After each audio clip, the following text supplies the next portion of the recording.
একজন আইনজীবী তার শিক্ষকের কাছে একটি কুয়ো বিক্রি করলেন। কয়েকদিন পর এসে তার শিক্ষককে বললেন, আমি তো আপনার কাছে কুয়ো বিক্রি করেছি, জল তো আর বিক্রি করি নাই।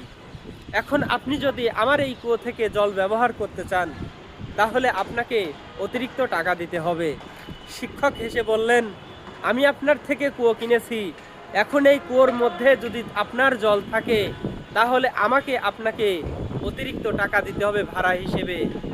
তো আইনজীবী তো বিপদে পড়ে গেলেন, কারণ যেই আইনজীবীকে শিক্ষক শিক্ষিত করেছেন, সেই শিক্ষকের কাছেই আইনজীবী গিয়েছে তার আইনি মারপ্যাচ দেখাতে।